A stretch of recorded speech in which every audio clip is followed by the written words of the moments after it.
Menteri Koordinator Bidang Politik, Hukum, dan Keamanan Mahfud MD mengatakan kasus penembakan Brigadir J yang terjadi di rumah Kadipropam Irjen Polisi Verdi Sambo tidak bisa dibiarkan mengalir begitu saja karena banyak kejanggalan dari proses penanganan perkara.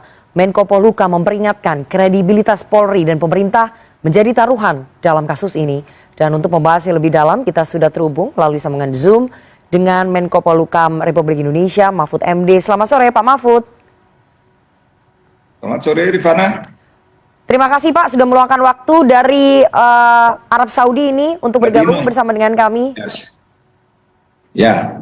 Pak Menko, langsung saja, peristiwa penembakan Brigadir J di rumah Kadipropam Irjen Polisi Verdi Sambo terjadi hari Jumat lalu, Pak. Artinya sudah hampir 6 hari berlalu, tetapi belum ada titik terang dari penyelidikan kasus ini. Menurut Anda, apakah penanganan kasus ini terlalu lamban, Pak Mahfud? Enggak.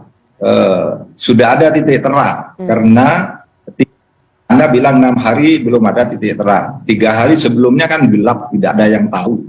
Tiba-tiba hari Senin dan sekarang sudah mulai muncul titik-titik terang itu dari berbagai penjuru, dari institusi, dari kesaksian orang dekat, dari pengamat, dari analis, data dari orang profesional. Semuanya udah muncul analisa-analisa itu, artinya titik terang itu sudah kemunculan bahwa ini memang belum selesai. Ya memang ada kejanggalan-kejanggalan yang harus dibuat menjadi lebih terang, sehingga kita harus setiap upaya membuat terang itu. Kejanggalannya apa saja Pak Mahfud? Sebelumnya Anda sudah pernah mengatakan bahwa penjelasan polisi ini tidak jelas. Kejanggalannya apa saja menurut Pak Mahfud? Begini, dalam proses penanganan sangat janggal kan. Kenapa 3 hari baru diumumkan? Itu satu, proses penanganan. Kalau alasannya 3 hari karena itu hari libur. Lah apakah kalau hari libur masalah pidana itu boleh ditutup-tutupi begitu? Sejak dulu enggak ada, baru sekarang orang beralasan itu hari Jumat libur, hari raya, lalu diumumkan Senin. Itu kan janggal bagi masyarakat ya. Yang masuk ke saya kan begitu semua sebagai Menko Polhukam. Pak, janggalnya ini Pak, apakah memang kalau libur enggak boleh melakukan penyelesaian tindak pidana, mengumumkan? Ini kan masalah yang serius. Yang kedua, juga penanganannya tidak sinkron, keterangan polisi dari waktu ke waktu lain dan dari satu tempat ke tempat lain gitu kan. Itu rasanya Pak Ramadan beda kejelasan pertama dan kedua, lalu Polres Jakarta Selatan juga mengkonfirmasi secara agak berbeda gitu tentang status kedua orang itu, Barada dan Brigadir itu. Yang satu bilang pokoknya ditugaskan di situ, yang satu memastikan ini ajudan, ini sopir dan sebagainya, jelas. Yang ketiga, yang muncul di rumah duka itu tragis gitu.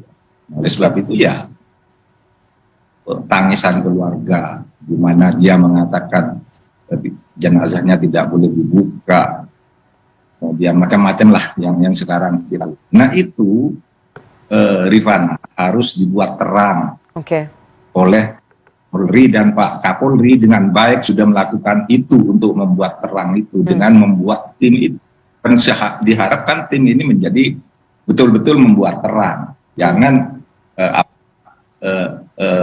mengejar tikus atau melindungi tikus, mengejar atau melindungi tikus itu lalu rumahnya yang dibakar. Terbuka aja kan cara-cara mengejar tikus itu. Kan sudah ada caranya, apalagi polisi sudah profesional. Saya melihat orang-orangnya juga kredibel tuh, saya kenal secara pribadi semua. Pak Agung, Pak Agus, Pak Wisnu, Pak Bofiri, ditambah nanti kami kirim juga dari Kompolnas, dari kantor saya, untuk membantu Polri membuat itu terang. Bukan menambah kekisruhan, tapi itu harus terang. Karena begini, Polri itu dalam 1,5 tahun terakhir itu persepsi publiknya cemerlang sejak dipimpin oleh Pak Listio. Memang cemerlang, semua terungkap dengan baik, dilaksanakan dengan baik, dan ketika posisi pemerintah itu mengalami persepsi terbaiknya dengan angka persepsi 73 di tahun ke-7 pemerintahan Pak Jokowi, kontribusi Polri pada waktu itu kalau dilihat per sektor itu 86%. Berarti jauh di atas. Nah, terus sampai yang terakhir, yang 4 hari lalu sebelum saya berangkat ke Saudi, itu saya dari Saudi bahkan virtual dengan Burhan Muhtadi, lagi-lagi Polri bagus kontribusinya. Jangan sampai oleh hal-hal yang kayak gini. Maka kita akan bantu Polri ini untuk jadi kurikulum mengungkap kasus ini. Harus terang benderang begitu ya, jangan sampai untuk mencari tikus rumahnya yang dibakar. Itu statement yang cukup keras. Pak Menko, bicara soal pihak keluarga ya, pihak keluarga ini tidak terima Pak Menko dengan tuduhan pelecehan yang dilakukan Brigadir J kepada istri Kadif Propam. Bagaimana kemudian memastikan bahwa tidak ada fitnah dan hak Brigadir J ini terpenuhi, karena kan ini orang sudah meninggal dunia, kemudian jangan sampai ternyata difitnah. Kalau terbukti ya memang nggak masalah begitu Pak, tapi kalau misalnya tidak terbukti ini kan menjadi fitnah bagi yang bersangkutan. Oleh sebab itu pertama tim penyidik, karena ini kasus sudah sidik meskipun tersangkanya belum dimunculkan, itu harus betul-betul profesional. Masyarakat tidak ya, sehingga kita juga tidak boleh membodoh-bodohkan diri kita, sehingga ya kita harus profesional aja. Siapa yang melakukan apa, lihat dari perilaku-perilaku sebelumnya, hubungannya bagaimana dan seterusnya, itu kan bisa dilacak dari situ. Sehingga menurut saya memang tim ini kan ada 21 tim penyidik itu yang bekerja di bidang hukum, itu sudah rutin, lalu tim yang mencari fakta-fakta ini untuk pertanggungjawaban kepada publik itu sifatnya administratif prosedural untuk mengungkap kasus yang nanti memberi sumbangan kepada proses tindak pidana gitu. Nah ya kita lihatlah saja nanti apakah betul dia melakukan pelecehan. Kalau betul ya diungkap saja kebetulan apa yang memang betul itu. Tetapi tidak bisa kita mendengar sepihak tanpa mendapat bukti-bukti lain, keterangan lain, karena yang dituduh sebagai pelaku sekarang sudah meninggal. Ya, Pak Mahfud, selain soal tuduhan ya yang tidak diterima oleh keluarga, pihak keluarga juga merasa ada perlakuan kurang menyenangkan, termasuk dugaan peretasan telepon seluler mereka dan kedatangan oknum polisi ke rumah keluarga. Sebagai Ketua Kompolnas, bagaimana kemudian Anda melihat cara penanganan terhadap keluarga Brigadir J ini, Pak Mahfud? Nanti saya belum akan menyimpulkan, karena itu kan baru laporan sepihak. Saya baru akan menyimpulkan nanti tentang itu semua sesudah tim ini bekerja. Saya sudah minta Pak Bene untuk melakukan pendalaman itu semua gitu ya. Nanti kita lihat, karena itu memang termasuk, kalau dari laporan masyarakat kepada saya itu termasuk kejanggalan. Kenapa keluarganya bisa sampai histeris begitu, mau buka jenazah tidak boleh. Soal peretasan HP dan sebagainya itu kan perlu bukti siapa yang melakukan. Kan bisa saja itu orang-orang swasta yang bikin kacau lalu melakukan itu, bisa saja, atau mungkin juga itu tidak terjadi, atau mungkin terjadi karena secara betul-betul murni masalah-masalah teknologi. Kita lihat perkembangannya. Pak Mahfud, ini kan Komnas HAM akhirnya memutuskan ya untuk berpisah ataupun tidak bergabung dari tim khusus yang dibentuk oleh Kapolri. Nah, sebagai Ketua Kompolnas, apakah kemudian dengan berpisahnya Komnas HAM dari tim khusus ini, Kompolnas akan tetap ada di situ atau bagaimana Pak Mahfud? Kompolnas maupun Polri itu di bawah koordinasi Menko Polhukam. Sebab itu Kompolnas itu akan membantu itu. Seumpama tidak diminta pun kita akan juga membuat kajian sendiri. Tapi karena ini diminta, biar berintegrasi aja. Tujuannya sama-sama baik. Tapi khusus untuk saya mengapresiasi sepenuhnya kepada Komnas HAM yang telah memilih jalur sendiri sebagai nanti pembantu atas seluruh kerja yang dilakukan oleh tim khusus oleh Polri. Karena saya pernah Polhukam melakukan kerjasama dengan Kompolnas itu dengan dua cara, satu gabung, dua sendiri-sendiri gitu. Yang kami dulu sendiri-sendiri, yang kasus pendeta Yesua di Putrajaya itu, kita bentuk tim Kompolnas, kita ajak, kami mau sendiri gitu. Lalu masyarakat juga minta Kompolnas jangan bergabung, nanti dikooptasi. Kita suruh jalan, sudah kami jalan, hasilnya sama, hasilnya sama. temuannya sama dan ditindaklanjuti oleh Panglima TNI sampai sekarang sudah. Yang kedua, pernah kasus Wadas itu. Wadas itu kan kami sekali polisi difitnah, diserang.